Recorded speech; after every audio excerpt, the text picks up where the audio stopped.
الحمد لله رب العالمين وبه نستعين على أمور الدنيا والدين صلاة وسلاما دائمين متتابعين متلازمين إلى حبيبنا المصطفى محمد صلى الله عليه وسلم وعلى آله وأصحابه وأزواجه وذرياته أجمعين. سبحانك لا علم لنا إلا ما علمتنا إنك أنت العليم الحكيم ولا حول ولا قوة إلا بالله العلي العظيم. ربنا اشرح لنا صدورنا ويسر لنا أمورنا وقنا عذاب النار.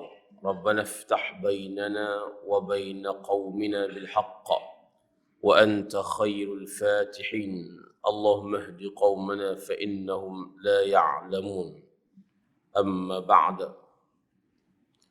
Yang berusaha Tuan Imam dan seluruh muslimin, muslimat, hadirin hadirat yang dirahmati Allah Subhanahu wa taala sekalian.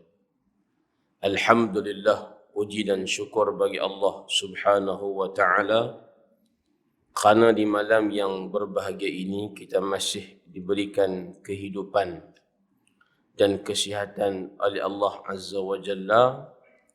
Maka hari ini kita dapat bertemu semula dalam kuliah bulanan Selasa malam Rabu minggu yang keempat. Tuan-tuan bos sekalian, insya-Allah malam ni kita akan sambung kita punya tajuk yang kita baca baru ni berkaitan dengan al-maharib, hukum bersangkut paut dengan mahram. Tapi menarik perhatian saya untuk saya berkongsi malam ni dalam muqaddimah perbincangan kita ni ialah satu isu hukum yang sedia maklum dalam perkara agama kita yang hangat dibincangkan baru-baru ini, iaitu tuan-tuan puan sekalian berkaitan dengan kewajipan menutup aurat, khasnya rambut dan kepala wanita. Maka tuan-tuan sekalian, saya yakin semua yang ada ni nak dengar dah isu dia. Isu yang sepatutnya bukan isu lah.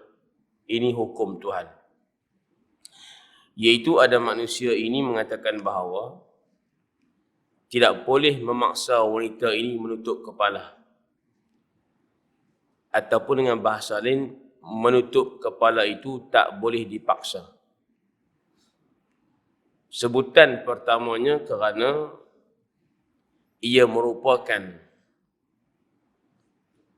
perkara pilihan. Kemudian Allah Ta'ala tak pernah pun memaksa untuk wanita memakai tudung kepala. Dia kata lagu tu. Di samping Islam juga tidak memaksa, kerana tidak ada paksaan dalam agama. Tentu itu yang kita faham daripada ucapan dan tulisan yang dinukilkan oleh daripada Pulan binti Pulan. Jadi saya nak sebut benda ni bahawa tuan-tuan sekalian, dia yang piduk protes kata macam tu, dia sendiri pun bagi tahu bahawa dia pakai tudung pun start umur 18. Punca dia pakai tudung pun kerana dia protes. Dia komplain. Dia nak tunjuk tak setuju dengan barat. Negara barat masa tu, tahun 90-an.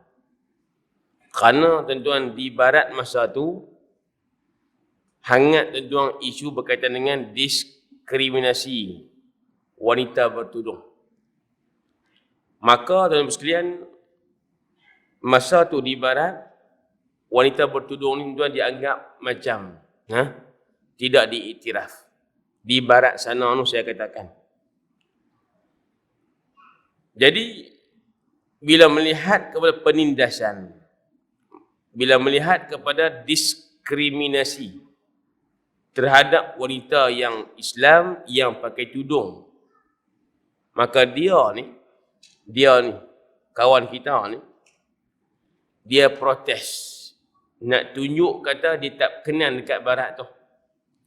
Maka nak protes itu, caranya dia pakai tudung. Kepahaman kita daripada ayat itu menunjukkan dia bertudung tutup kepala kerana apa? Kerana nak bantah tindakan negara barat masa tu terhadap wanita yang bertudung. Bercakap lagu tu, tuan-tuan, sedikit kurangnya pada amalan agama. Pasal apa? Kita bila tuan-tuan, kewajipan bertudung tu perintah Allah. Tutup aurat perintah Allah Azza wa Jalla. Mesti patuh. Mesti ikut. Mesti taat. Wajib akur. Bukan pasal protes barat ke apa-apa. Faham ke? Ini tu satu kesilapan. Yang kedua, dia sebut lagi setelah 20 tahun pakai tudung, maka dia rasa selesa pakai tudung. Sebab apa? Dah lama dah pakai. Jadi kalau nak buang tudung, dia rasa tak selesa. Maka sebab dah lama pakai, sebab dah selesa, maka dia pun pakai. Itu pun salah juga. Kerana tuan, bila kita tutup aurat ni, adalah perintah Allah Azza wa Jalla. Selesa ke, tak selesa ke, kena buat. Betul tak? Itu prinsip amalan agama. Bila wajib, kita kena buat. Suka ke, tak suka pada perasaan kita, kena buat sebab Allah perintah. Maka saya nak ulas sikit tuan kenyataan dia ni. Pertama, bila dia kata Allah tidak paksa. Dalam Quran, wanita pakai tudung. Saya kata, ucapan itu saya setuju pada umum, iaitu melihat kepada perkataan paksa. Saya bersetuju untuk katakan bahawa dalam Quran tidak ada perkataan Allah paksa wanita pakai tudung. Saya setuju ayat tu. Tetapi di dalam Al-Quran ada ayat perintah. Ada perintah Allah untuk wanita itu tudung kepala. Tutup kepala. Maka Allah Ta'ala berfirman, A'udzubillahi minasyaitanirrajim, wal yadribna bi khumurihinna ala jalabibihin. Tentu kalau pandai Arab, faham Arab, tentu baca, betul. Ya, betul. Allah kata wal yadribna, maka hendaklah meletakkan, memakai, mengenakan para wanita bi khumurihinna, kerudung mereka. Khumur ni tuan, mana tudung kepala mereka. Ala jalabibihin, dilepaskan ke atas pakaian yang di badan mereka, melepasi dada. Jadi, tuan-tuan, itu ayat Quran. Ayat itu Allah perintah perempuan ini meletakkan tudung kepala. Faham mudahnya, tutup kepala. Dan apa yang ada di kepala itu kena tudung. Termasuk rambut dan kawasan kepala, tuan-tuan sekalian. Jadi saya nak katakan bahawa bila Allah perintah wanita ni menutup kepala, perintah ni makna apa? Nak kena buat ke tak kena buat? Wajib buat ke ataupun tak wajib? Muslimat jawab sah. Bila Allah perintah, tuan-tuan, nak kena buat ke tak kena buat? Maka saya sebut satu kaedah, tuan-tuan. Dalam usul fiqh dia kata bahawa wal amru lil wujub. Setiap ayat perintah dia nak wajib kita buat benda yang diperintah. Ayat tadi Allah perintah wanita menutup kepala. Maka perintah itu nak habaq kata wajib kena buat apa yang diperintahkan. Kesimpulan ayat, wajib wanita menutup kepala, yakni menutup aurat. Bila sebut perintah nak kena buat, kita bukan nak faham secara payah. Perintah kena buat, suruh nak kena buat, ini bukan benda yang payah faham. Sebab Quran didatangkan tuan untuk berdialog dengan manusia. Dengan akal mereka. Dengan kemampuan fikir mereka. Supaya manusia ni baca Quran dia boleh faham senang. Maka antara senang faham ialah bila Allah perintah nak kena buat. Untuk ambil satu kaedah. Yang perintah kena buat tak gaduh pi Johor. Tuan-tuan tak gaduh terbang pi Mesir. Tak gaduh belayak tuan-tuan pi ke Iraq. Tak gaduh. Tuan-tuan hanya perhati dalam kehidupan kita sahaja dah cukup. Dalam rumah tangga kita tu, tuan-tuan perhati dah ada jawapan. Perintah kena buat, perintah kena buat, suruh nak kena buat. Sebagai contohlah ayah ataupun ibu. Ibulah kita kata anak musim nak puasa ni. Dia kata ke anak dia, dalam pukul 5 petang lepas syak, cek pergi kedai syak, pergi beli Ajinomoto. Nah, mak ni suruh anak dia pergi kedai, cek pergi kedai syak beli Ajinomoto. Pukul 5 petang. Tuan-tuan, pasal apa ni nama tu? Sebab nak buh dalam masakan. Kerana lelaki dia nak buka puasa. Kerana lelaki ni ku tak sedap, tak makan. Maknanya dia tak pandai masak, sedap dengan Ajinomoto sahaja.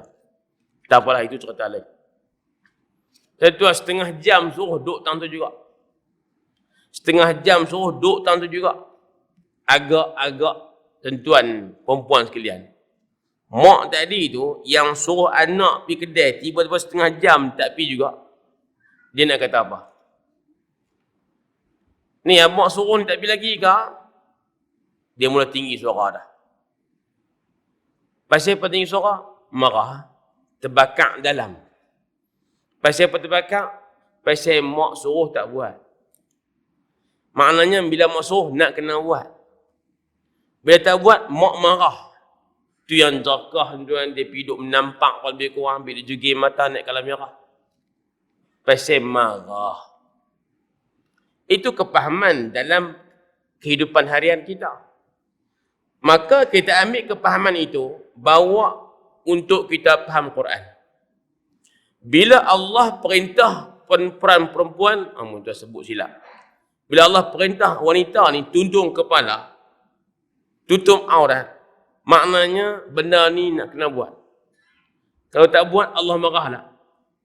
Allah marah tak? Bila Allah marah, mau tak mau mesti kena buat. Bila dah timbul maksud bila Allah perintah nak kena buat, bila Allah perintah wajib buat, tak boleh tak buat. Nanti Allah murka. Maka kesimpulannya dia kata apa? Mau tak mau terpaksa pakai tudung. Keluar dah perkataan terpaksa. Keluar dah perkataan terpaksa tudung kepala. Nampak ni? Pasal apa timbul benda tu? Sebab Allah perintah. Maka, sila ulah balik. Bila tuan, benda tu diwajibkan ke atas manusia ni, mau tak mau kita terpaksa buat. Jadi hak yang dia sebut kata, dalam Quran, Allah tak paksa pakai tudung. Maka, di segi perkataan paksa, saya setuju. Tak ada dalam Quran.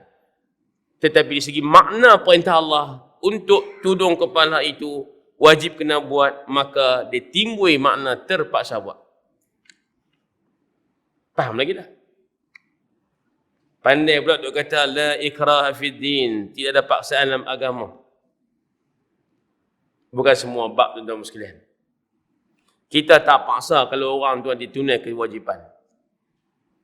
Ya, tuan-tuan ingat Nabi suruh rotan anak-anak. Nah, kerana tak solat ketika umur 10 tahun. Walhal dia tak balik lagi pun, bukan wajib sembahyang tapi dah kena rotan. Rotan tu tak nak habak tahu hukuman. Tapi dia budak halus tak, bukan dia wajib sembahyang pun. Pasal apa kena rotan? Nah habak kata nak kena sembahyang juga. Tuan-tuan. Jadi itu yang pertama. Yang kedua, tuan-tuan sekalian, bila kita buat kewajipan, jangan buat kerana dah biasa, kerana adat, kerana dah di tabiat, salah. Ini tak ada pahala. Walaupun kebetulan yang tuan-tuan buat tu perintah Allah, tapi buat kerana apa? Dah biasa. Dah tabiat. Dah selalu maka tak ada pahala. Kalau dia kata, saya pakai tudung lah kerana dah biasa, dah selesa dah. Sebab 20 tahun pakai. Tuan-tuan, nanya kita. Ini tuntutan, ini kewajipan. Kalau buat kerana perintah, dapat pahala. Tiba-tiba jawapannya, pakai kerana selesa. Faham lagi tak? Isunya sama. Kalau tuan-tuan bincang ketika kita tidak buat benda yang diharamkan. Kenapa tak minum arak? Tak biasa minum. Try kali, aku tak biasa, aku segan. Aku mabuk ke apa ke? Jadi, hang seorang sudah lah. Pasal apa? Aku tak biasa, aku segan. Dia pun tak minum arak. Arak hukumnya haram. Allah larang. Dia pun tak minum. Tapi tak ada pahala. Pasal apa tak ada pahala? Sebab tak minum kerana tak biasa minum. Faham dia kalau biasa minum, minum. Oleh kerana tak biasa, tak bisa. Dok rayuh sehari dua ni. Maka tuan sekalian, dia pun tak minum arak. Jawapannya, tidak ada pahala. Faham lagi tak? Baik, itu satu tuan-tuan, tokoh yang sebut komen berkaitan dengan tak pakai tudung ni. Dia kata, dialah benda yang pilihan. Bukan benda perintah. Masya Allah. Yang kedua, tuan-tuan, ni tokoh yang kedua lah. Ulah tajuk yang sama. Dia cerita sendiri dan saya pun dengar 2-3 kali nak bagi faham betul. Takut salah dengar. Orang pernah tanya dia, kenapa tak pakai tudung? Tutup aurat. Orang kita tu sebut pakai tudung ni faham tutup rambut lah, tutup aurat. Wanita ni, kepala dia dan rambutnya tu aurat. Benda yang wajib ditutup. Bila depan bukan mahram lah. Duk salah faham, di rumah bungkus juga. Bungkus sampai tak buang-buang. Kita siapa ni? Wajib tutup kepala, ustaz kata. Awaknya, tutup. Takkan ikutlah kita dua di rumah ni. Cik tak kira. Tu teruk tuan-tuan lah. Yang kata wajib tutup aurat bila berhadapan dengan bukan mahram. Baik. Ada kawan kita ni, bila dia pergi ulas tajuk ni, dia buat cara layak buruk. Dia kata, tak wajib tudung kepala. Betul Tak wajib pakai tudung. Betul. Sebab yang wajib tutup aurat di kepala. Maka tutup dengan apa pun boleh belakang. Dia buat contoh, tutup dengan timba ke, dengan besen, dengan periuk keadaan saya tambah. Dengan buah helmet full face, ada pun naik betul besar, buah bilah. Tuan, itu nak habak kata, jawab cara layak buruk. Nak bagi orang reti, bukan isu tudung tu, isu tutup aurat tu. Baik, clear. Ada, tuan-tuan, tokoh yang kedua ni. Bila orang tanya dia, kenapa tak pakai tudung? Dia jawab senang saja. Saya tak pakai tudung kerana 5 sebab. Sebab yang pertama, tidak dalam perlembagaan negara.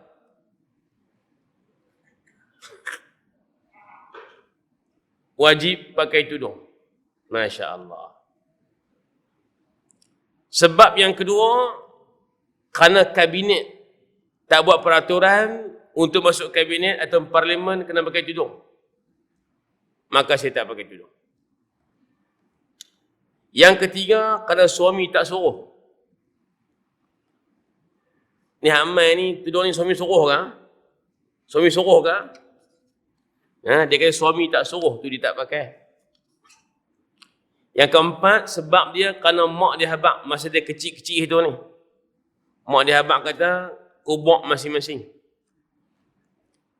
Maknanya kalaulah kita buat dosa, malaikat takkan jolok mata orang lain kerana dosa kita. Nah, kubur masing-masing. Garang tuan, garang. Yang kelima, sebab tak pakai tudung kerana apa? Kerana dia nak protes, takkan kot kerana nampak rambut ni boleh charge karan. Faham lagi tak? Dia kata takkan kerana rambut ni kalau dia buka takkan sampai syahwat naik kot. Takkan kot nampak teruk sangat orang jantan kita ni. Rambut pun jadi cerita. No? Tuan-tuan, ini alasan dia. Masya Allah, saya kata. Kalau nak kutip 5 alasan tu, kita boleh balas jawab secara satu-satu boleh. Tapi saya nak ambil lagu ni lah tuan, kesimpulannya. Kesimpulannya ialah, bimbang ucapan itu, dia tu orang yang terpelajar, bukan orang yang tak mengaji. Orang ada jawatan, bukan orang kampung biasa. Jawatan menteri tu bukan timbalan menteri. Bekas lah bekas. Jadi, ucapan tu, kerana tidak disebut dalam perlembagaan kata wajib bertudung, maka saya tak bertudung. Saya nak ambil point itu, kalau untuk orang yang jahil, orang yang tak belajar, orang yang langsung, tuan-tuan, zero agama ni, bimbang takut dia pegang, tak pakai tudung kerana tidak ada kewajipan disebut dalam perlembagaan negara. Bimbang ayat tu.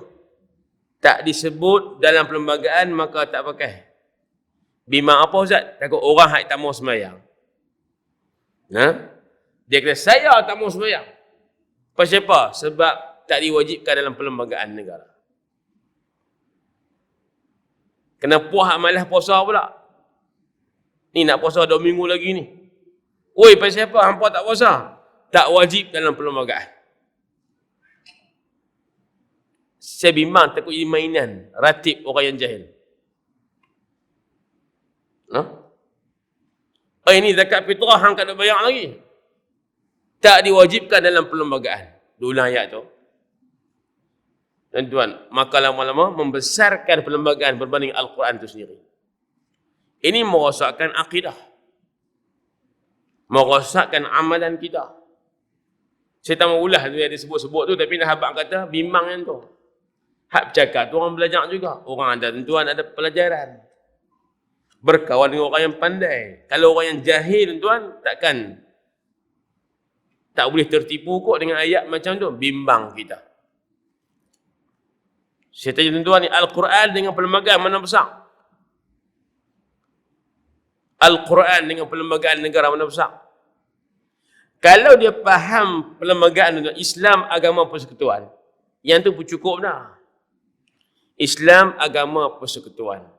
Bila sebut Islam ni, pertama rujuk dah sumber ni apa dia? Al-Quran dan Sunnah. Bila baca Quran, apa yang kita jumpa? Wajib tudung kepala. Takkan perlembagaan nak tulis sesuatu. Wajib semayang, wajib puasa, wajib zakat tuan. Penuh buku lah. Hak 5 tu pun kita tak ingat lagi. Tuan, nak habak kata, hendak 1000 daya, tidak hendak 1000 dalih. Kerana suami tak suruh, maka tak pakai. Allah. Besar suami ke besar Allah Ta'ala? Suami kita besar tu, tak lain besar. Suami saya Ustaz, timang 120 kilo. Tapi segi perintah dia tu, tuan-tuan, maka lebih besar Allah Ta'ala berbanding suami. Tuan-tuan, benda wajib ni nak kena suruh ke? Kalau orang yang rajin buat, tak payah suruh lah. Tapi kalau orang yang tak buat tuan, kita kena suruh. Ni saya tanya ni, muslimin, muslimat yang ada dalam masjid ni, ibu ayah, yang ada anak-anak kecil, besar, bawah semua ni. Suruh dah anak sembahyang. Tanya apa ni? Yang normal lah, yang normal, yang tak normal saya kira. Bapa yang normal, ibu yang normal, suruh dah anak sembahyang. Kenapa suruh? Pasal sembahyang tu wajib. Kita ni, hak yang kita ni bukan anak ni, kita ni bapa dan ayah. Kita ialah ibu, nah. Kita sembahyang. Kena suruh kah?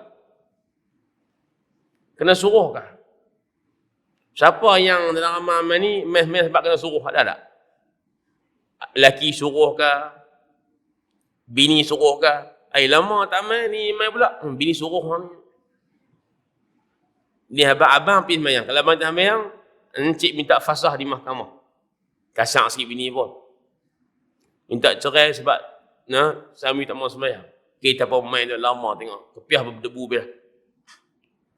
Ada hal lagu tu tak? Tak ada. Pasal apa Ustaz kena suruh? Sebab ini kewajipan. Hak wajib tuan-tuan, kalau manusia larang pun wajib kena buat. Hak wajib, kalau manusia larang pun kena buat. Hak wajib, kalau manusia tak suruh pun kena buat. Tak ada kaitan tuan dengan perintah suami untuk wajib bertudung kepala. Faham? Dan tuan-tuan, last kali dia kata, tak pakai tudung pun bukan mesti masuk neraka. Pakai tudung pun bukan mesti masuk syurga. Saya kata betul juga. Betul lah secara umumnya. Kerana dosa kita tuan, bukan kerana tudung sahaja. Pahala kita pun bukan kerana tudung sahaja. Atas sifat akidah orang yang beriman, dosa berkandak pun confirm masuk syurga kat last sekali. Dan tuan kena beriman yang lain.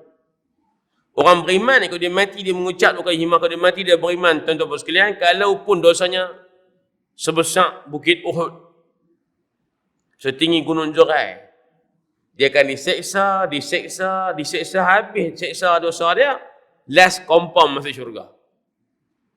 Cuma kita tanya, nak masuk syurga direct ke? Nak transit dulu? Transit pula, nak transit lama ke? Nak transit sat sahaja? Acik boleh kita semua tuan tak mau transit lah. Nak go ahead. Masuk syurga tuan. Tapi kadang-kadang dosa kita tuan menyebabkan kita terpaksa transit dengan keadilan Allah dalam neraka. Sebab apa transit sat dalam neraka? Sebab dosa kita. Dosa apa Ustaz? Dosa yang kita buat dosa dunia dulu ni. Apa dosanya? Tinggal yang wajib, buat yang haram. Maka sebahagian yang haram ialah tuan buka aurat. Sebahagian yang wajib ialah tutup aurat. Maka kalau bila buka tuan-tuan tak tutup aurat, itu berdosa, layak diseksa dalam neraka. Saya tak katakan bahawa tak pakai tudung mesti masuk neraka. Tuan-tuan, saya tak katakan lagu tu. Tapi Quran habaq mai, ini kewajipan. Tinggal wajib, dosa. Dosa layak kita diseksa dalam neraka. Orang pakai tudung, pakai pordah, dia bukan mesti masuk syurga. Saya kata kalau dia beriman, masuk juga akhirnya. Ustaz pakai tudung mengumpat ke orang, dosa mengumpat, masuk neraka juga. Kita bukan hipokrit. Nak cakap benar betul. Tuan-tuan, lagu tu. Bulan puasa ni timbul ayat yang macam tu. Allah hampa puasa pun bukan mesti masuk syurga. Ni aku tak puasa ni, mungkin masuk awal dah hampa lagi. Saya marah. Tuan-tuan. Baik. Itu cerita dia, tuan-tuan sekalian. Baik, saya rasa muqaddimah tu tuan-tuan sekadar mengulas sedikitlah kepahaman kita terhadap kewajipan agama kita, khasnya wanita kewajipan tutup aurat. Ada orang perempuan tanya, Ustaz, kalau saya ni cukup kepala licin, botak cin, kalau kepala saya ni tak ada rambut sorat, kena tutup ke Ustaz? Jawabnya ya.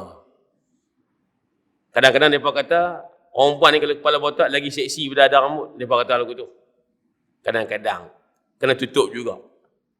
Dia tak kira tuan-tuan. Ini perintah Allah Azza wa Jalla. Baik tuan-tuan, kita sambung balik kita punya tajuk .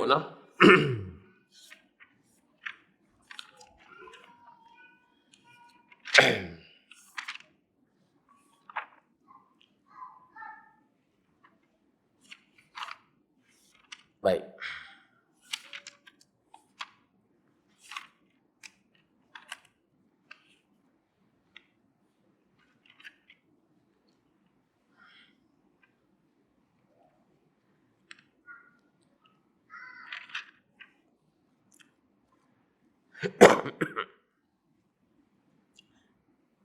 Tuan sambung.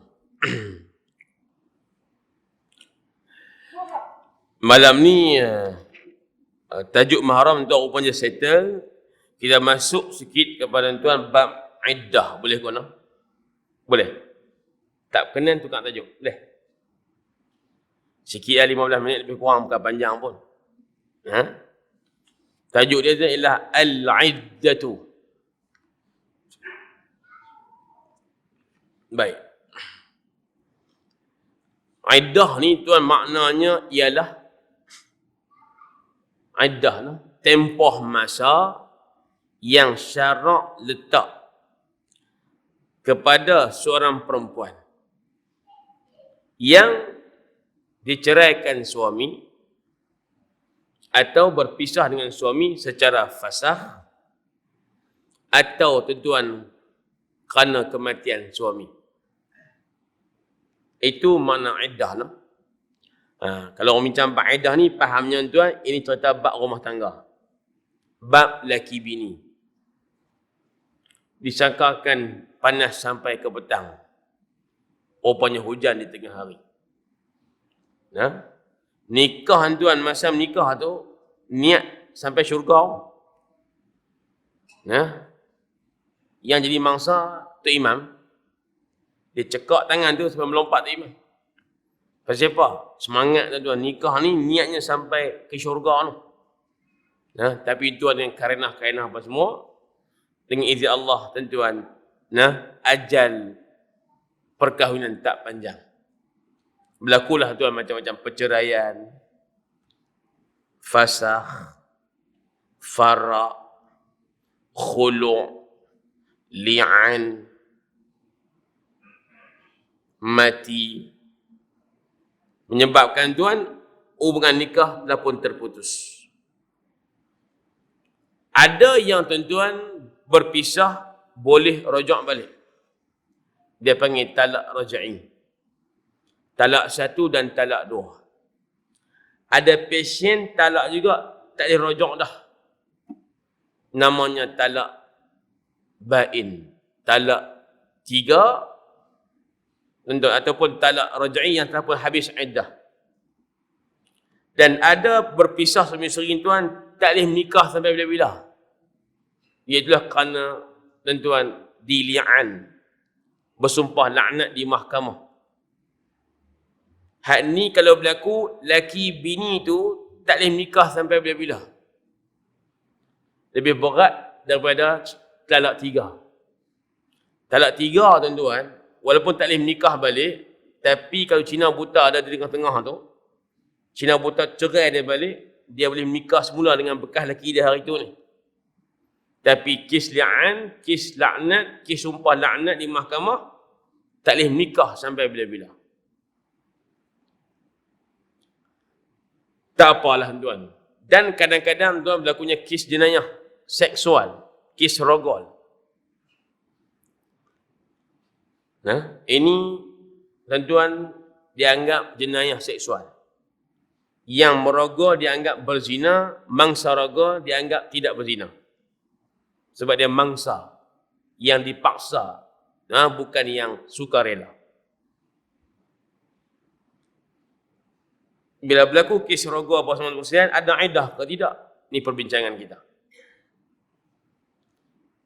Kadang-kadang tuan-tuan sekalian berlaku setubuh lelaki perempuan ni kerana apa? Wati' syubhah. Wati' syubhah. Wati' syubhah. Saya pernah habang aku noh. Wati' syubhah maknanya berlakunya persetubuhan laki, bukan laki bini, berlakunya jima antara laki dan perempuan dengan sangka perempuan itu bini dia, rupanya bukan bini dia. Dan tuan pun nak faham payah tu, ustaz lagu mana? Bukan bini tapi sangka bini. Mabuk ketum kah? Kelabu mata kah?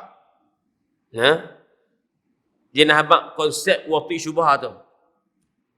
Apapun tuan-tuan, bila berlakunya berpisah laki bini ni, ataupun tuan-tuan mangsa rogol tadi, ataupun wati syubhah, bila dipisahkan laki bini ni ataupun laki dan perempuan tadi, dia mesti ada satu tempoh masa untuk supaya dia boleh tuan-tuan patah balik kat laki dia, ataupun tempoh masa untuk dia boleh menikah, ya, habis masa tu dengan orang lain pula atau seumpamanya. Itu dia panggil iddah.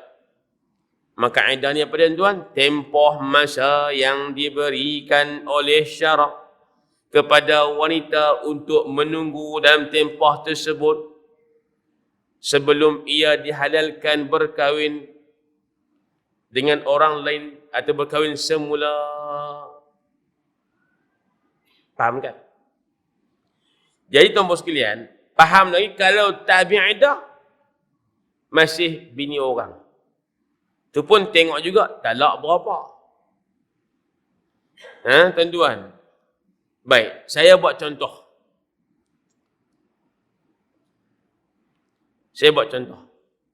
Kalau laki ni pergi cerai bini dia talak satu.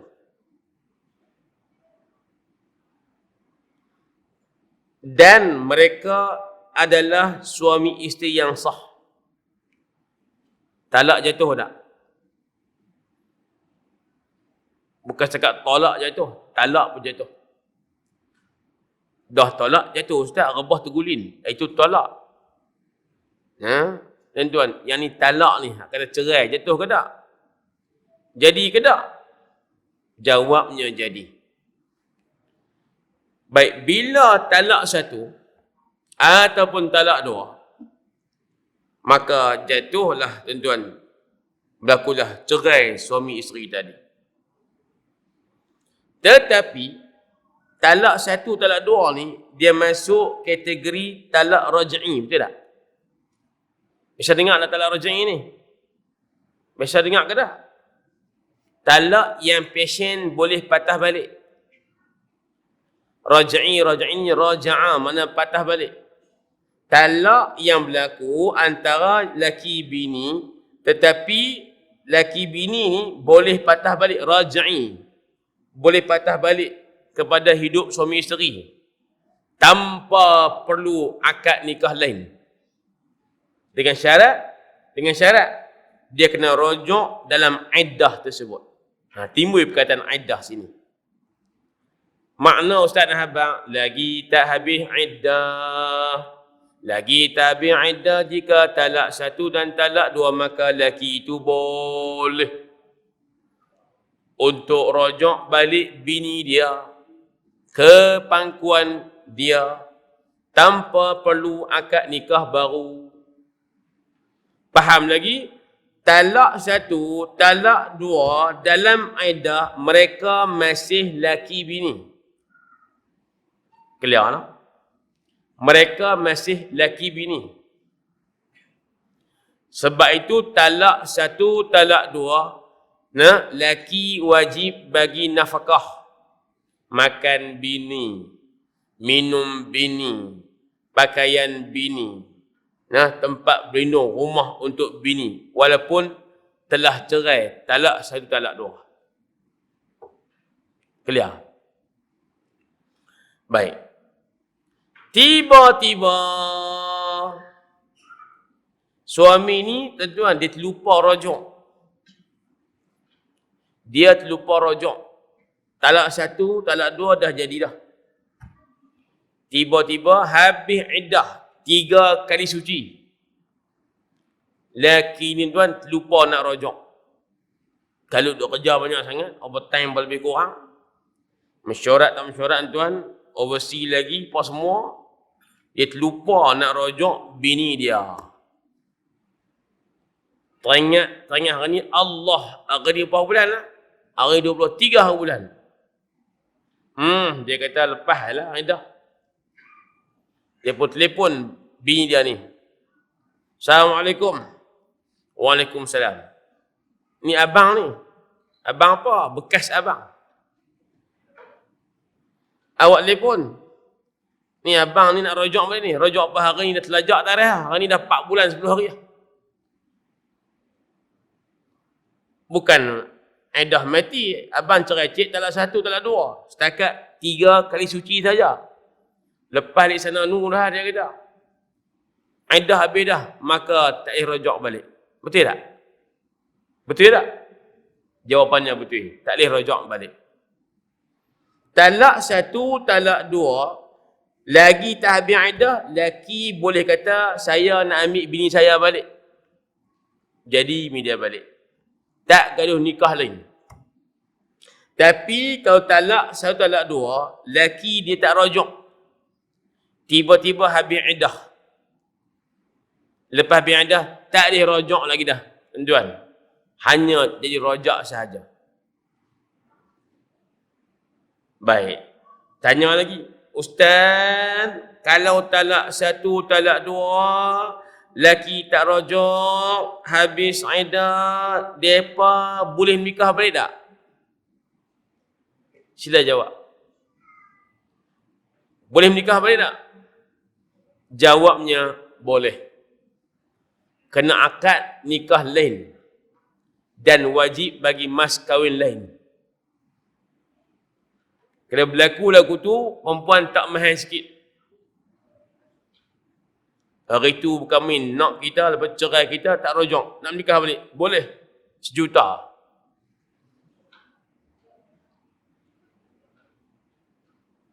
Boleh tak nikah? Boleh tak?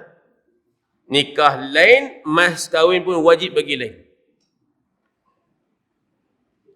Tuan-tuan. Baik. Dan saya nak habaq sikit kisah rojak ni dalam iddah ni. Talak 1, talak 2, tuan. Kalau lelaki sebut nak rojak saja, jadi. Ada tu 3 kisah yang berlaku yang direport pada kita, yang orang tanya ni. Lelaki rojak dia, tapi dia tak mau. Talak 1, talak 2, dalam iddah tak habis lagi. Tuan-tuan fahamlah, bila berkelahi ni tuan, dia sebut habis hak zaman jahiliah. Semua tak elok. Dia tak macam nak menikah. Nak menikah sebut semua elok belakang. Ini perangai kita lah. Bila sayang tuan sebut elok manis belakang. Bila marah tuan sekalian, semua tak elok dikutip habis.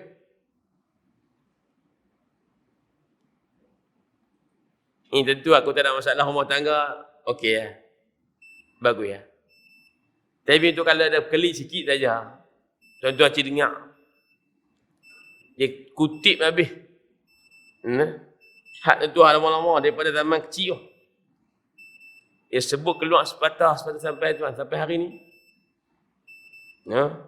Hidung dengkok. Kentut las limut. Mulut busuk tak kosak gigi. Daki penuh. Kutip habis semua. Biar nak marah ni. Dua-dua pihak serupa saja. Tak apa tuan. Jadi bila lagu tu dah cerai teman sekalian, akhirnya lelaki rojak. Bila lelaki rojak, usaha bini tak mau. Cik tak mau. Abang tak sadar rojak. Ni kawan kita tuan cerita lama sikit dah. Lama sikit. Dia cerai talak 1, kanan tuan masuk campur belah mak mentua. Tapi bila rojak balik tuan, mak mentua dia dengan pak mentua tahan tak bagi.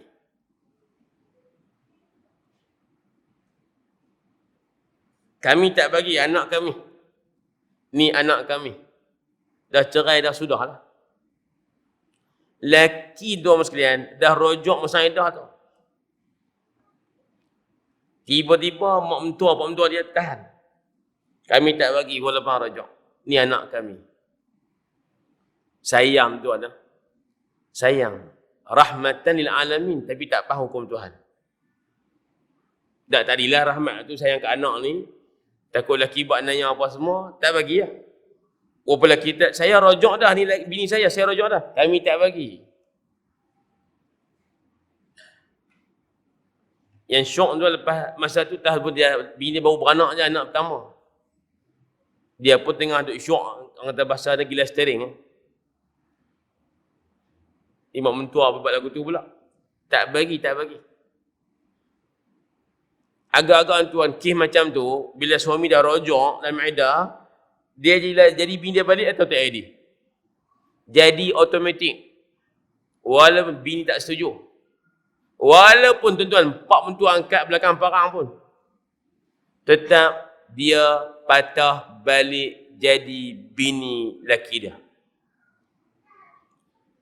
Nah, habaq apa lagi? Buat lagu tu berdosa. Anak kita ni, dia wajib taat pada kita selama mana dia adalah anak kita. Tuan-tuan, dia tidak ada suami dia. Anak kita jantan okey, walaupun dia menikah, tuan-tuan. Nikah 4 sekalipun. Dia tetap anak lelaki kita dan wajib taat kita. Sebagai mak bapak dia. Faham kan? Pada perkara taat. Tapi kalau dia anak perempuan kita, bila dia menikah sahaja, tuan-tuan sekalian, dia wajib taat suami dia, bukan kita lagi dah. Ini tuan-tuan jenayah rumah tangga ni. Mak mentua, pak mentua pitahan tak bagi anak. Walaupun lelaki dia rojok dah, tak boleh. Akhirnya tuan tak ada pilihan. Habis iddah, tak rojok. Tapi dah rojok tadi. Rojok, jadi. Tahan tak bagi. Nah, lelaki hang ni tak bekerja lagi, pos semua, tak boleh. Isu nak makan pos semua. Anak hang ni siapa nak belah? Masya Allah. Dia tak tahu, hak dia kata anak hang siapa nak belah tu, tupak dia. Tidak. Tuan-tuan. Allah. Baik. Talak 1, talak 2, bila habis iddah, tak rojok, suami isteri ni boleh menikah balik. Clear. Yang berikut tuan mesti saya sebut juga. Talak 3. Dia panggil bain kubra. Talak 3 tuan, dia bukan talak raj'i. Dia pasien kalau cerai nak rojok tak boleh. Pasal apa? Dah cukup kota. Tentu kena ingat, sekali angkat nikah, aku terima nikahnya, sekali angkat nikah tuan, sekali ramah tangan tu imam ni, kan, kotanya 3 talak. Sekali angkat nikah, 3 talak. 1, 2, 3. Talak 1, talak 2, boleh rojok. Mai talak nombor 3, tak ada rojok. Dia panggil apa? Bain kubra. Masuk ustaz, dalam iddah pun tak boleh rojok. Depa bukan lagi suami isteri. Dah habis kota dah. Tuan-tuan. Baik, ustaz, kalau dah talak 3, dah habis iddah 3 kali suci. Kalau perempuan itu tuan masih datang darah haid lah. Ustaz, iddah ni lama mana? 3 kali suci. Lama mana? Tak kira. Ada perempuan dia haid sebulan 2 kali. Suci 2 kali. Tambah sekali lagi tuan, habis iddah walaupun sebulan lebih sikit. Ada perempuan pasien haid tuan 6 bulan sekali. Allah. Nah, habis iddah tuan, kucing tumbuh tanduk dulu. Awak haid dia mai 6 bulan sekali. Setahun baru tuan 2 kali suci. Nah, habis iddah 1 sem lagi. 6 bulan pula. Hak kau tunggu tuan perah lah menikah dengan orang ni dulu. Awak panjang iddah sebab apa? Dia pasien haid lambat. Ada juga. Baik. Poin dia kalau perempuan tu masih datang haid, iddahnya 3 kali suci. Lama mana, berapa bulan, bukan poin. Bukan isu. 3 kali suci. Ustaz, kalau pasien dah pencen ni, dia panggil menopause. Hak pasien stop beranak dah. Dia tekan pause. Ingat tuan-tuan pos kalau kita naik kereta lama-lama, keset lama-lama ni. Lah tak ada zaman tu. Hak passion tuan. Anak panah satu, play. Anak panah dua tu, forward. Lebih kurang kot tu lah. Hak tengah-tengah, hak garis dua. Tekan hatunya, slot. Dia panggil pause, stop. Perempuan yang pencen menopause mana perempuan yang tak boleh beranak lagi dah pada adatnya. Tandanya, itulah pun putus haid. Dia tanya ustaz kalau perempuan dah tua, dah umur 55, umur 60. Dan dia kuih tua, kuih jadi lelaki dia ada kata. Habis itu saya tak tahan. Saya minta cerai. Dia pun cerai sungguh ustaz. Saya melawak je. Habis itu, saya ni edah ke kena ustaz? Mu tak kira edah, tak apa dah, umur 60 dah. Dan nak kira juga lagi hukum Tuhan ni. Kiranya dah 3 bulan, 10 hari. Kalau perempuan yang tidak datang haid, belum datang haid macam kanak-kanak, atau yang dah habis pencen, menopause tadi, kiraan idahnya adalah 3 bulan, 10 hari. Bukan 3 kali suci. Habis 3 bulan 10 hari tuan, boleh nikah lain lah. Itu pun kalau ada jodoh lagi lah tuan-tuan. Titik situ. Jadi aidah ni tuan lah, kita habaq tajuk aidah ni, talak 1, talak 2, talak 3 ke, fasah ke apakah, dia 3 kali suci ataupun 3 bulan, 10 hari. Tapi ustaz kalau perempuan ni, dia dah mengandung. Dia mengandung ustaz, aidah kira lagu mana pula? Kata tak ada aidah. Jawabnya senang. Aidahnya ialah ayyadha'na hamlahun, hingga dia beranak. Hingga dia beranak. Habis beranak saja tuan, anak tu keluarlah sampai kaki habis dah. Dia panggil beranak yang sempurna. Habis dia keluar beranak sempurna anak tadi, lala tu juga dia habis aidah. Ustaz tu nipah apa semua, itu cerita lain. Cerita bab nipah 40 hari, nipah 100 hari, 60 hari saja. Hak pantang 100 hari ni orang Melayu kita. Itu tajuk lain. Tapi kalau perempuan tu mengandung, diceraikan suami atau suami mati tuan, beranak sahaja, sempurna beranak, habis iddah.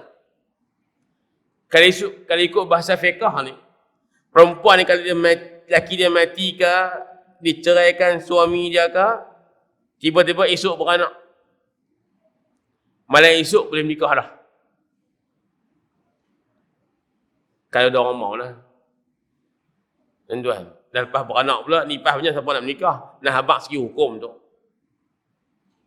Ustaz sebut kalau cerai masa mengandung, pakai ruyuh pula ustaz. Tu kawan kita tu, di Kuala Lumpur tu cerai masa mengandung ustaz, kira lagu ni. Tak dengar cerita ni. Kawan kita lah. Nama apa tu? Abu ke apa saya tak ingat. Ayuh pula sehari dua ni, cerai isteri ketika mengandung 7 bulan. Kita tuan kalau kita ceraikan mati orang tak beli sebab kita tak ada nama. Kita sebut nama orang tak kenal siapa dia tu. Tak dengar pun nama tu. Rupa lah ke mana tuan. Nikah cerai pun orang tak beli lah. Tapi mereka ada nama untuk sekalian. Ada nama. Orang nak kenal pula sikit. Duk keluar suara khabar masuk TV, keluar radio. Berlaku sikit tu orang pula riuh. Kesian nanya ke mereka. Tapi isu dah pula lah. Cerai semasa isteri mengandung 7 bulan. Macam-macam tuan-tuan tanggapan. Daripada ish gamak nak cerai. Nampak siapa? Menikah nombor 2 tu cerai hak pertama. Babak pula nombor 2 tu dalam muda, segak pula kaya raya, kaya sungguh. Saya jawab mudah je, bukan isu tu sangat. Isu sabak tu korang. Tuan-tuan tahu nak nikah 2 ni bukan senang. Ilmu sabak kena tinggi. Tuan-tuan, kalau sabak tak tinggi, kompom lah. Nah, orang puan kita Masya Allah, tuan-tuan duduk dengan dia seorang dia tuan. Dia sanggup bangkit tengah malam, baca kopi teh, lena gerak, kan? Suruh masak nasi goreng, nasi pun goreng lah. Contoh tadi abang dengar ni, abang berasa nak menikah seorang lagi ni. Abang aku tu sudah. Dah trend ni abang mai. Dia mula timbul ya, bombang. Ni tabi'i biasa. Jadi kalau suami tak sabar tuan sekalian, masa ni dia main macam dia main nak marah kat bini dia, main tak sabar, dia timbul nak tinggal semua satu lah. Dia kena sabar. Tu saya kata kalau hak yang kisah sahabat kita ni saya rasa sikit sabar tu yang kurang tu. Sebab kerana isteri pertama ni biasa tuan tabiat. Bila tabiat anggap tu benda tu biasalah. Kau suami dia ambil pot, dia ambil layan tuan sekalian. Dia mula main tak tahan tinggal.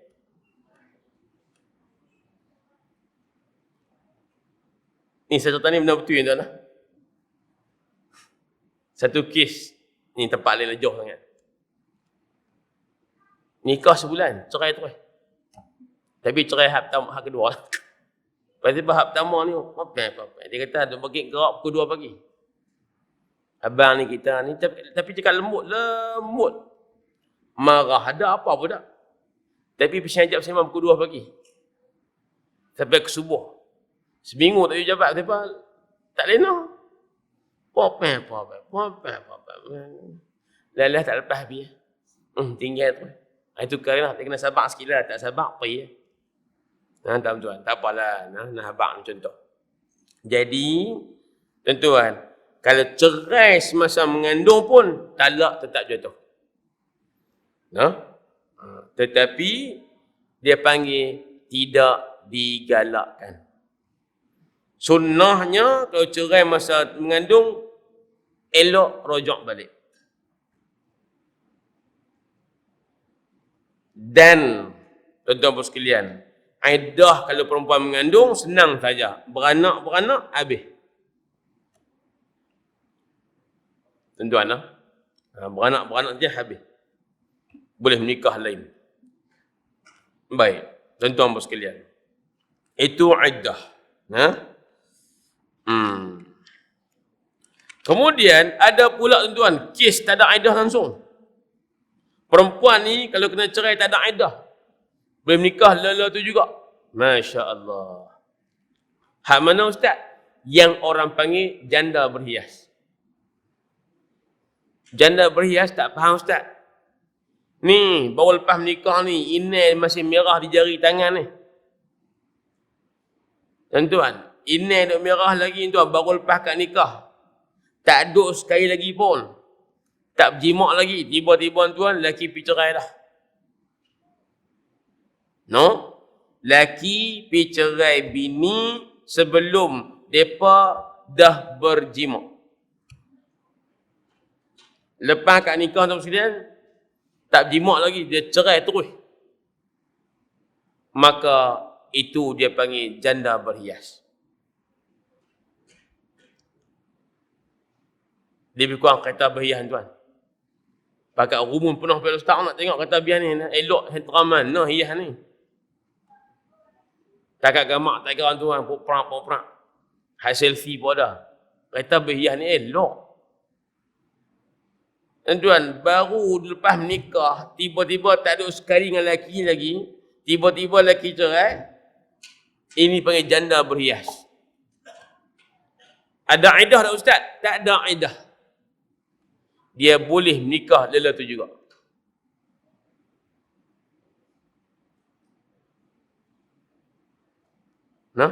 Tuan-tuan.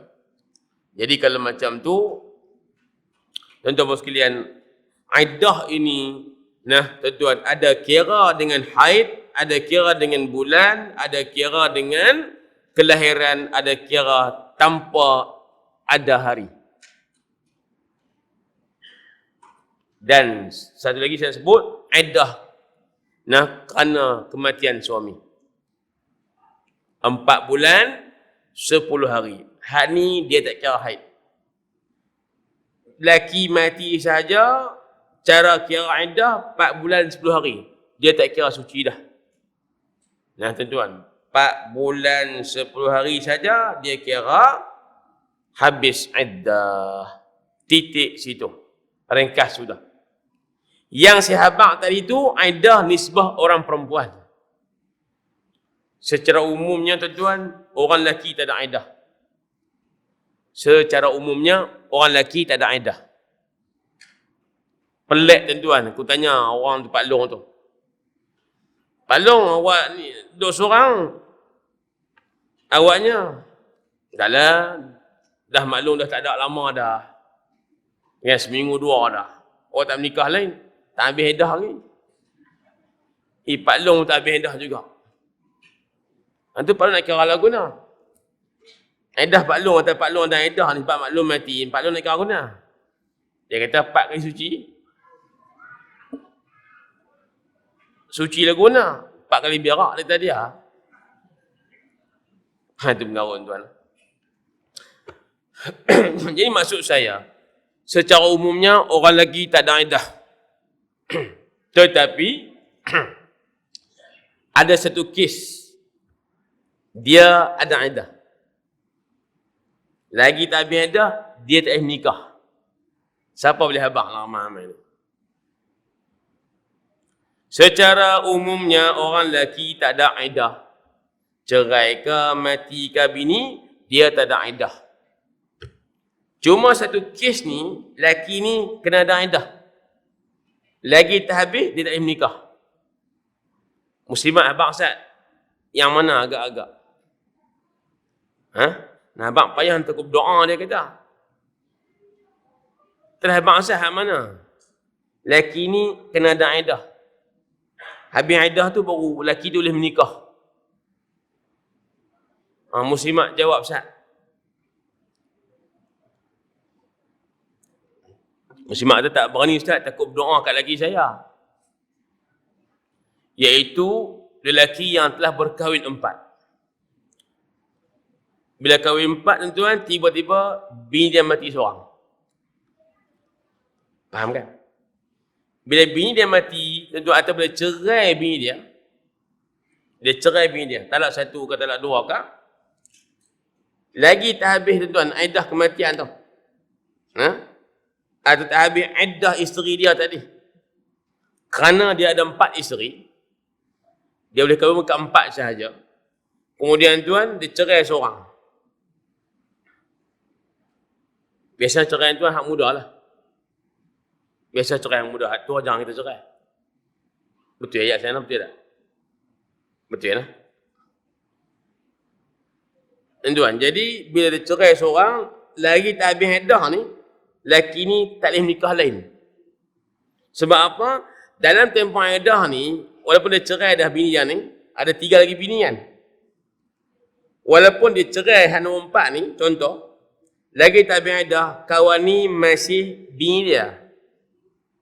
Dalam tempoh iddah ni, lelaki ni wajib bagi makan kat dia, lelaki ni wajib bagi minum kat dia, wajib bagi pakaian kat dia, wajib bagi rumah kat dia. Nah, abang kata dalam tempoh iddah ni, walaupun diceraikan, ini masih isteri dia. Maknanya, dia masih macam ada 4 isteri lah. Sebab tak boleh menikah lain. 5. Maka bila dia boleh menikah, bila habis iddah kawan ni. Habis iddah saja, lelaki tuan dia menikah yang baru. Baru jadi 4 balik. Kerana haram dan tidak sah menikah lebih dari 4 orang. Itu contoh tuan. Contoh. Baik. Tuan-tuan, jadi saya ingat cukup setakat untuk malam ni. Jadi insya-Allah tuan,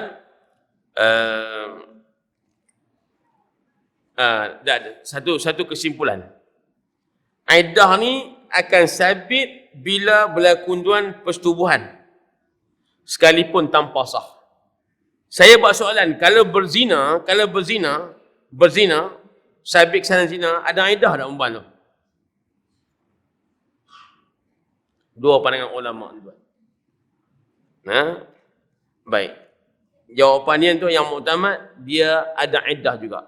Sebab walaupun berzina, takut dia ada tuan ada.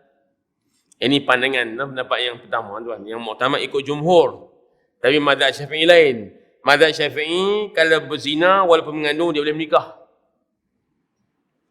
Perempuan kalau berzina mengandung kan dia boleh menikah. Dengan laki tukar dengan laki lain. Ini mazhab Syafi'i. Mazhab jumhur tak boleh. Baik.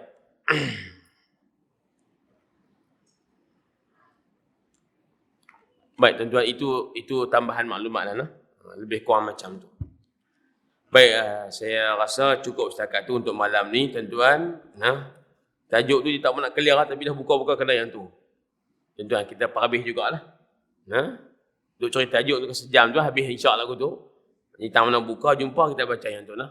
Sambung yang kita baca sebelum ini. Baik, saya buka sikit seminit tu, kalau ada tambahan, soalan, komen, sila.